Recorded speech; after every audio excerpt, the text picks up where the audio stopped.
নবী করিম সাল্লাল্লাহু আলাইহি ওয়াসাল্লাম একদিন মিম্বরের উপরে উঠলেন। প্রথম সিঁড়িতে উঠে তিনি বললেন আমিন, দ্বিতীয় সিঁড়িতে উঠে বললেন আমিন, এবং তৃতীয় সিঁড়িতে উঠে বললেন আমিন। সাহাবায়ে কেরাম জিজ্ঞাসা করলেন যে আপনি আমিন কেন বললেন প্রত্যেক সিঁড়িতে? নবী করিম সাল্লাল্লাহু আলাইহি ওয়াসাল্লাম বলছেন, যখন আমি প্রথম সিঁড়িতে ছিলাম তখন জিবরাইল আলাইহিস সালাম এসেছিলেন এবং আমাকে বলেছেন, ধ্বংস হোক সেই ব্যক্তি, ধ্বংস হয়ে যাক সেই ব্যক্তি যে ব্যক্তি তার বৃদ্ধ পিতামাতাকে পেয়েছে কিন্তু তাদের সেবা যত্ন করে জান্নাত লাভ করতে পারে নাই। নবীজি বলেছেন আমিন।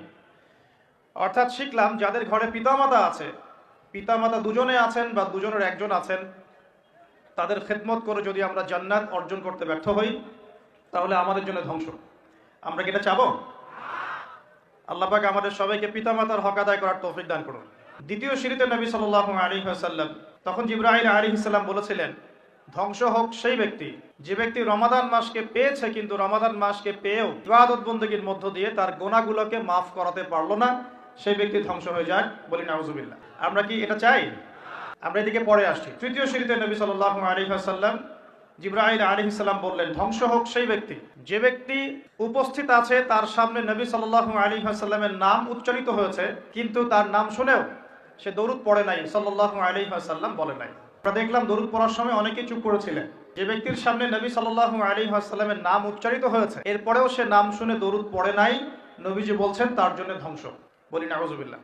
এর বিপরীতে অনেক হাদিস আছে, যদি আপনি একবার নবীর প্রতি দরুদ পড়েন আপনার প্রতি 10 বার রহম করা হবে ইনশাআল্লাহ।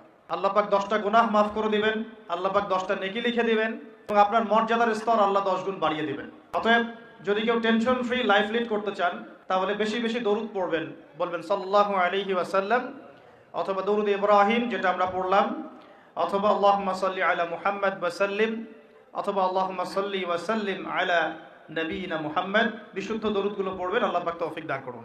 এখানে একটা বিষয় লক্ষণীয়, নবীর নাম শুনে দরুদ না পড়লেই যদি অভিশাপ পেতে হয়, নবীর নাম শুনেছি দরুদ পড়ি নাই, একটা আমল ছুটে গেল, এর ফলশ্রুতিতেই যদি নবীর অভিশাপ পেতে হয় তাহলে আমরা সারা জীবনে যারা নবী সাল্লাল্লাহু আলাইহি ওয়াসাল্লামের সুন্নতের খেলাফ চলছি আমাদের কি হবে সেটা ভাবার দরকার আছে কি নাই?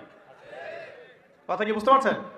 এই যে আমরা সারা জীবনে উঠতে বসতে চলতে ফিরতে, চেহারা সুরত, পোশাক আশাক, রুচিতে, অভ্যাসে, পছন্দে, সংস্কৃতিতে, অর্থনীতিতে, ইভেন পলিটিক্সেও আমরা যে নবী সাল্লাল্লাহু আলাইহি ওয়াসাল্লামের সুন্নতের খেলাফ চলছি, আমাদের জন্য কি নবী সাল্লাল্লাহু আলাইহি ওয়াসাল্লাম সুপারিশ করবেন, খুশি হবেন? একবার নবীর নাম শুনে দরুদ না পড়লেই নবীজি বলছেন তার জন্য ধ্বংস। সারা জীবন যারা নবীর সুন্নতের খেলাফ চলছে তাদের কি হবে?